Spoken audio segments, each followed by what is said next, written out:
How does training using a flat collar differ from using a prong collar? I think it differs in a lot of ways. Okay.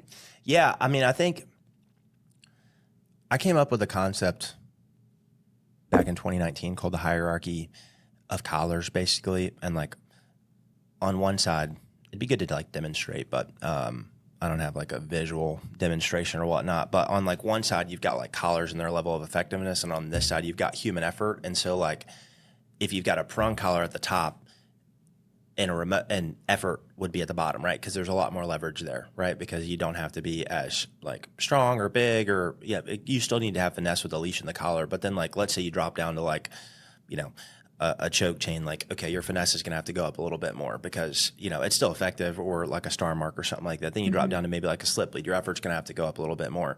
Maybe drop down to a martingale. Okay, effort's going to have to go up more.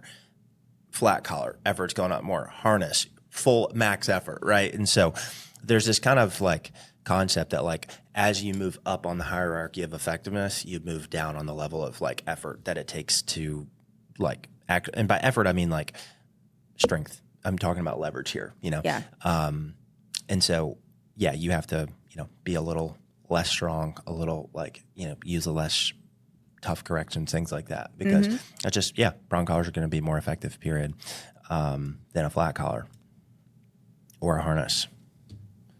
Yeah. A lot of people use harnesses thinking that they're getting more control. And actually, we find that they encourage the dogs to pull more because if you think about it, harnesses were made for sled dogs. Yeah, I mean, not only that, but also, too, this pulling aside, you have way less control. Like, if you want to control a person, a dog, whatever it is, like, you need control of the head. Wherever the head goes, the body follows, right? And so it's like, if I've got a dog on a harness, then I have to move the whole dog. If I want the dog to follow me, go with me, something like that. If I've got the dog on a collar of any degree, I could just turn the dog's head and the dog has to follow me, right? And so you want to connect, like, so if you want control of the dog, you need to have control of their head, basically, versus having the dog on harness and you have to move the whole dog, right? I mean, it's the same thing. Like if like when police officer are scrapping with people, it's like, they get their head so they can move. And I do jujitsu. If you want somebody's body to move their head, and the same thing with dogs too. It's like, is like if I steer the dog this way, that's, by, pulling the leash this way, the dog has to move. If I want the dog to like move this way with a harness on, I've got to like literally move the whole dog, So anyways, that's kind of the idea. So anyways, I think that's kind of the overall like big difference. It takes a little bit more effort. More effort from human. Yeah. Okay. And here's a funny one. So this lady reached out for training for this. She says, when I let my doodle, there you go, doodle, out of the crate, he runs wild. He jumps on furniture, knocks things over, zoomies laps around the room. What can I do to stop this happening? Well, it sounds like you had a very excitable fella on your hands, or excitable lady on your hands. Yeah. And you'll be going out to visit them very soon. Oh, really? Okay, great. They're signed up for a free transformation session. That's good.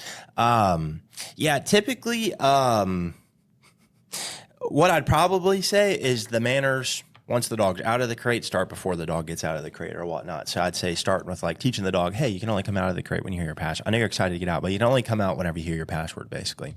I would say that'd probably be the start. So teaching the dog, hey, you got to wait till you hear the word to come out. So that'd be where I'd start. That's step one. Step two would be, I would really probably, I think of a few things. I'm just going to ramble here, but I would say number one, you could open a slip leash, try to catch the dog as they're coming out to try to control the dog. That'd be, an option. You could,